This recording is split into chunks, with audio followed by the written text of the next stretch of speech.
बिस्मिल्लाहिर्रहमानिर्रहीम। नाज़रीन अस्सलाम वालेकुम। मैं हूं आपका मेज़बान साबिर शाकिर और मेरे साथ मौजूद हैं मैं जी इमरान रियाद आपकी खिदमत में एक मरतबा फिर कुछ तज्ज़िये हैं, कुछ खबरें हैं और कुछ नई चीज़ें हैं आपके साथ शेयर करते हैं। साबिर भी मैं एक छोटी सी चीज़ से जी हाँ। ये खबर आई थी हमारे पास थोड़े दिन पहले कि ऑडियो तैयार की जा रही है लीक करने के लिए। जी, इमरान खान की। हाँ जी। अब हुआ ये है कि इस मुल्क के अंदर देखें चीज़ें कैसे बदली हैं पाकिस्तान में। पहले ये क्या करते थे कि कैमरे लगाओ, माइक लगाओ, बगिंग करो, ऑडियो हासिल करो और उसके साथ हम किसी लीडर को बेनकाब कर सकते हैं या उसको ब्लैकमेल कर सकते हैं। इमरान खान पिछले 2.5 साल से इनके पास है। जब इन्हें कुछ भी नहीं मिला तो फिर इन्होंने एडिटिंग सॉफ्टवेयर जी बड़े जदीद किस्म का बिल्कुल और खिदमात भी लोगों की हासिल की। आर्टिफिशियल इंटेलिजेंस में इन्होंने पैसा खर्च किया और अब एक ऑडियो तैयार की हुई है। बिल्कुल ठीक है। जिस बंदे ने ऑडियो सुनी है ना, जी हाँ। वो ये कहता है जी कि ऑडियो बड़ी कमाल है।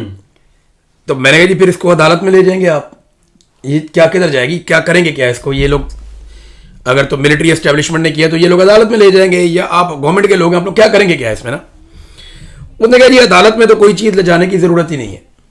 इमरान खान को जेल में रखने के लिए पाकिस्तान की हुकूमत को या एस्टेब्लिशमेंट को किसी किस्म का कोई ऐसा सबूत अदालत में पेश करने की ज़रूरत ही नहीं है। वहां सिर्फ जज को हुक्म देना है और जज ने इमरान खान को जेल में रखना है। जज सब तैयार बैठे हैं। तो फिर ये ऑडियो क्यों है? तो इसको क्या पब्लिक करेंगे? जी। तो मुझे पता चला जी कि पब्लिक भी नहीं करेंगे, क्योंकि पब्लिक करने में प्रॉब्लम यह है कि पीटीआई जो है वो उनके पास एक्सपर्ट्स बहुत सारे हैं सोशल मीडिया के। ये जो भी सॉफ्टवेयर इस्तेमाल करेंगे, जो भी ये करके दिखाएंगे, वो इससे 2 हाथ आगे जाकर कोई नई चीज करके ले आएंगे। इसका फोरेंसिक हो जाएगा, बाहर एक्सपोज हो जाएंगे ना, पाकिस्तान से बाहर फोरेंसिक हो जाएगा, वो पकड़ भी लेंगे। पकड़ ली। अच्छा, अब कर क्या रहे हैं? उस ऑडियो को इन्होंने प्लान ये किया कि ये किसी एमएनए को सुनवा दी, किसी बंदे को ढूंढ के मीडिया में से उसको सुनवा दी, किसी बिजनेसमैन को सुनवा दी। तो अब ये इस तरीके से कोशिश कर रहे हैं कि ये परसेप्शन बनाए कि कल को हमें बहुत सारे गवाह मिल जाएं, इंजीनियर मोहम्मद अली मिर्जा टाइप के, जो ये कहें नहीं जी नहीं, इमरान खान तो ये बात करता है, तो इमरान खान वो वाली बात करता है। तो ये वो इस किस्म का जो है वो एक बयान। एक और भी होता है कि ये भी हमारे यहाँ आजकल रिवाज चला हुआ है कि वो कहते हैं आपको पता है ना, आपने तो सुनी थी वो वीडियो। हाँ जी, हाँ मैंने सुनी। हाँ, ये मैंने सुना। हाँ, ये बात उसमें थी, तो ये बात भी उसमें थी, तो ये बात भी उसमें थी, तो बात तो जी बहुत अरसे से पहले से चल रही थी। तो ये एक इस तरह से बारीक वारदात करते हैं। लेकिन इदारे पहुंच कहाँ गए साबिर भाई? और उसमें यानी इदारे यहाँ पहुंच गए कि अब इनको जालसाजी की जरूरत पड़ेगी। वैसे जालसाजी तो हमेशा ही की है, लेकिन इतनी इस लेवल पे यानी ऑडियोज भी अब जाली बनानी पड़ेगी। जालसाजी वो बेनजीर की फोटोज जो थी वो तो बाकायदा वो कौन लेकर आया था? एक जर्नलिस्ट ही था जिसकी खिदमात ली गई थी। सर मैं कहता हूँ कि ऐसे दानिश्वर जो हैं वो बेलिबास हो रहे हैं, बेनकाब नहीं हो रहे, बेलिबास हो रहे हैं कि शर्म आती है उनका नाम लेने में, क्योंकि और बड़े नामवर हुआ करते थे, बहुत जानदार, जहां दीदा जिनको कहते थे। फील्ड मार्शल की बात करता हूँ। अगर इमरान भाई अगर ये पॉजिटिव वे में काम करते और इमरान खान का सियासी अंदाज में मुकाबला करते, और अगर इन्होंने अपनी ही गुडविल बनानी थी तो पाकिस्तान के लिए कुछ बेहतर कर देते। जितना इन्होंने ज़ोर लगाया है एक पाकिस्तान तहरीक इंसाफ को और इमरान खान को तोड़ने के लिए और बाकी मीडिया पर्सन्स को तोड़ने के लिए, जुडिशरी, अगर यही काम पॉजिटिविटी की तरफ आ जाते, कोई मईशत को वाक़तन अगर इनका प्रोग्राम तसीदा करना तो कर देते, तो रिजल्ट आज नक्शा कुछ और ना होता। पीटीआई को तबाह करने के लिए ना पाकिस्तान की मिलिट्री एस्टेब्लिशमेंट ने एटम बम के अलावा हर हथियार इस्तेमाल किया। जी हाँ, और जितना इन्होंने पीटीआई को क्रश करने की कोशिश की है वो उतना फ्रेश होकर सामने आई है और तगड़े होके आए हैं वो हर दफा। साबिर भाई, प्रॉब्लम पता है क्या है? प्रॉब्लम यह है कि फौज का काम ही नहीं है सियासत करना। ऐसा ही है। आसिम मुनीर के पास ये मौका था कि जिस दिन इनको आर्मी चीफ बनाया था, ये कहते जनरल बाजवा से जो गलतियां हो गई वो हो गई। ये इलेक्शन आ रहा है सामने, अब इलेक्शन के अंदर फैसला हो जाएगा कि कौन किधर खड़ा है। बिल्कुल सही। जिसकी हुकूमत बन जाए वो पाकिस्तान को चलाए, हम वापस जा रहे हैं, टाटा बाय बाय। लेकिन आसिम मुनीर साहब ने यह मौका ज़ाया किया। 4th फ्लोर के मकीन को उन्होंने हल्फिया यकीन दहानी करवाई कि मैं आज के बाद मैं अगर बन रहा हूँ तो मैं न्यूट्रल रहूँगा। उनके साथ फील्ड मार्शल के साथ एक साहब और भी थे, वो आजकल रायबंड के दरबार में उनके मुशीर ख़ास बने हुए हैं। तो इस हद तक इन्होंने अपनी न्यूट्रलिटी के हल्फन वादे किए हुए थे, यकीन दहानी करवाई, लेकिन वो नहीं पूरा कर पाए ना, इन्होंने नहीं किया। और डेलिबरेटली उनको नजर आ रहा था कि मैं इनके साथ मिलकर चलूंगा, पॉलिटिकल माफिया के साथ। जी हाँ। और इमरान खान से उन्होंने एक अपनी राइवलरी बनाई भी हुई थी पुरानी, जी हाँ। बदला लेने का भी मौका था, तो उन्होंने छोटा काम किया, पाकिस्तान के लिए नहीं किया, अपनी जात के लिए किया, छोटा काम किया। दूसरा मौका आसिम मुनीर को मिल गया 9 मई के बाद, ये जो हुआ 9-10 मई जो हुआ जी, ये जो इंडिया के साथ झगड़ा हुआ 2025 में, बिल्कुल ऐसा ही है। इंडिया के साथ 2025 में जो झगड़ा हुआ ना, इससे पहले ये खबरें साबिर भाई आ रही थी कि मिलिट्री एस्टेब्लिशमेंट के अंदर से आवाजें उठ रही हैं कि यार बस कर दो। जी हाँ। यानी हमारी इज्जत बिल्कुल मट्टी में मिल गई है, लोग हमारी शक्ल नहीं देखना चाहते, ये जो हालात पैदा हो गए हैं इनसे अब बाहर निकलो। और उस वक्त ये सोच बन गई थी कि कुछ लोग जो है उनको रिलीफ मिलना शुरू हो जाएगा, CBMs हो रहे हैं, ये कहा जा रहा था कि अदालतों के ऊपर दबाव कम कर दिया जाएगा, ये चीजें हम सुन रहे थे। लेकिन उसके बाद जब इंडिया के साथ पाकिस्तान का झगड़ा होता है, उस झगड़े के बाद ना अचानक से इनकी टोन तब्दील हुई।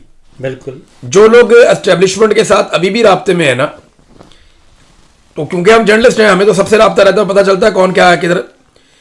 तो मुझे 3-4 लोगों ने ये बात कंफर्म की कि यार इनके तो लहजे ही बदल गए हैं। मैंने कहा क्या हुआ?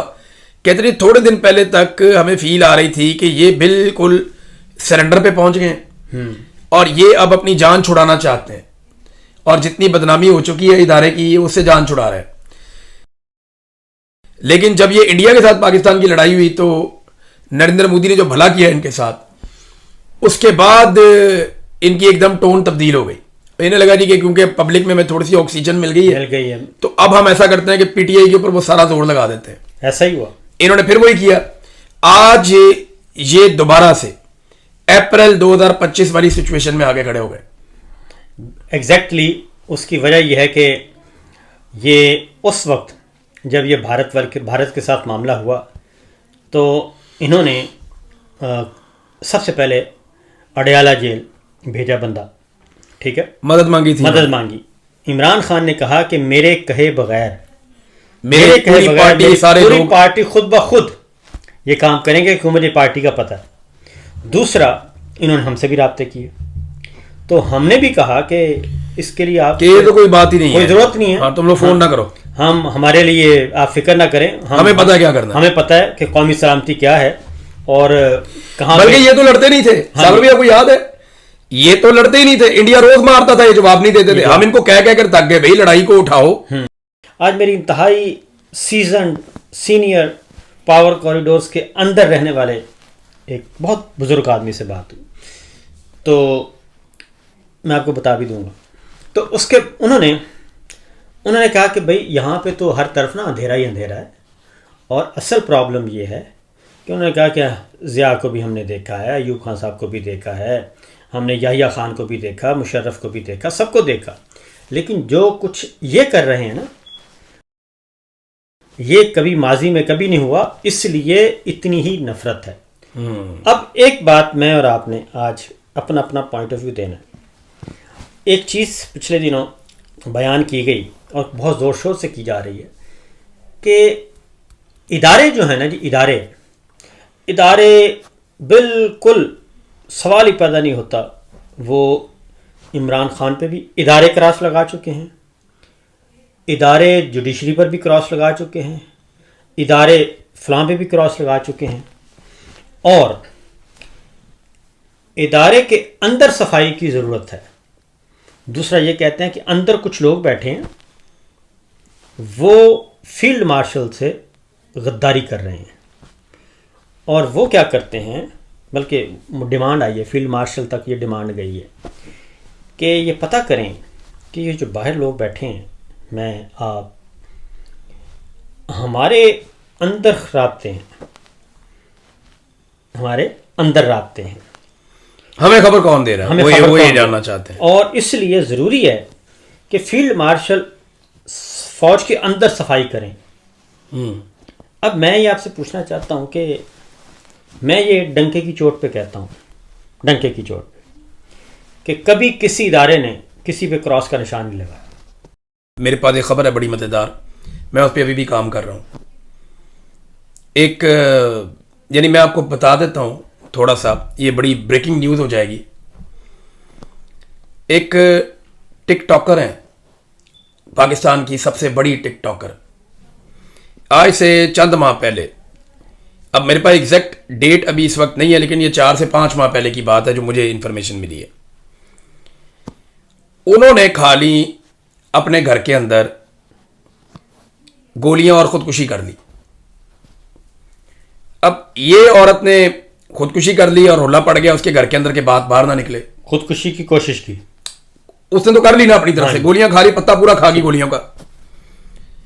अब वो उसके बाद उन्हें उनके अपने एक अस्पताल में पहुंचाया गया। फटाफट उस औरत को उठाया और उठा के उसको उसके अपने अस्पताल में पहुंचाया गया और सिक्योरिटी लगा दी गई कि ये बात बाहर ना निकले, पूरी कोशिश करो कि बात बाहर ना निकले। फिर 2-3 दिन वो औरत अपना टिकटॉक भी नहीं बना सकी और जो वहां पे नालियां लगा के जो मैदा वॉश किया गया उसमें 14 गोलियां रिपोर्ट हुई हैं जो पेट में से निकली हैं। 14? हाँ जी, 14 गोलियां निकली हैं। तो ये देखें, अब एक इस तरह के लोगों के हवाले जब आप इतने बड़े बड़े मामला करते, अब हमारा काम है खबर निकालना। ये खबर आपको इससे पहले कभी आपने सुनी भी नहीं होगी, किसी ने आपको दी भी नहीं होगी। नहीं। ये जाके कंफर्म कर लें, मेरा चैलेंज है आईएसआई को, मिलिट्री इंटेलिजेंस को, आईबी को, पाकिस्तान की तमाम इंटेलिजेंस एजेंसियों को कि ये खबर अगर गलत साबित हो ना तो फिर कहें, जाके चेक कर लें कि जो मैंने कहा है, उनको पता चल गया मैं क्या कह रहा हूं। जाके चेक कर लें और आपको वो अस्पताल भी उनके घर के सामने मिल जाएगा, तो और वो आपको रिकॉर्ड भी मिल जाएगा, और अगर आप डॉक्टर का बाजू पर उड़ेंगे तो आपको सारी बात भी बता देगा। तो मामला ये है कि साबर भाई, हमारा काम ही खबर का होता है। इनको लगता था कि डोनाल्ड ट्रंप इनके आगे पैसा फेंकेगा खुश होकर, उसने $1 अरब मांगा। हाँ, उनको लगा वो कहेगा मोगैम्बो खुश हुआ ये लो पैसे। मोगैम्बो ने इनसे पैसे मांग लिए हैं। अभी $1 अरब के लिए इन्होंने फौजी फाउंडेशन के शेयर बेचे हैं यूएई को। तो सवाल ये पैदा होता है कि ये $1 अरब डोनाल्ड ट्रंप को कैसे देंगे, और अगर वो इन्हें माफ भी कर देता है सर, तो जो काम ये करने जा रहे हैं ना गजा में, ना कभी फलस्तीनी माफ करेंगे और ना कभी अरब इस बात से खुश होंगे। पाकिस्तान जो करने जा रहा है ना, मेरे ख्याल में यूएई के अलावा शायद कोई अरब मुल्क भी इस फैसले के साथ दिल से खड़ा ना हो। नहीं होगा। और ये जो पाकिस्तान ने एक साइड दबाई है ना थोड़ी सी, यानी ये जो कुछ भी हुआ पिछले दिनों में, हम नोट कर रहे थे, देख रहे थे, पाकिस्तान का टिल्ट हल्का सा यूएई वाली साइड पे था। जी हाँ, ये हम देख रहे थे। और सऊदी अरब इससे कोई ज्यादा खुश नहीं होगा। देखें, सऊदी अरब ने अपनी बालादस्ती साबित की है खित्ते के ऊपर, खासतौर पे गल्फ ममालिक में। जी हाँ, उन्होंने 24 घंटे के अंदर वहां से फौजें निकलवाई हैं यूएई की। बिल्कुल। अगले 24 घंटे के अंदर उन्होंने कंट्रोल किया है। 3 दिन के अंदर उन्होंने पूरा का पूरा मैप भी तब्दील कर दिया वहां का। तो देखते हैं जी कि ये अब्राहम अकॉर्ड और गजा और ये सारा कुछ किस तरफ लेके जाता है हमारे फील्ड मार्शल को। फिलवक्त इतना ही, इजाज़त दीजिए। अल्लाह हाफिज़। बहुत शुक्रिया जी, अल्लाह हाफिज़।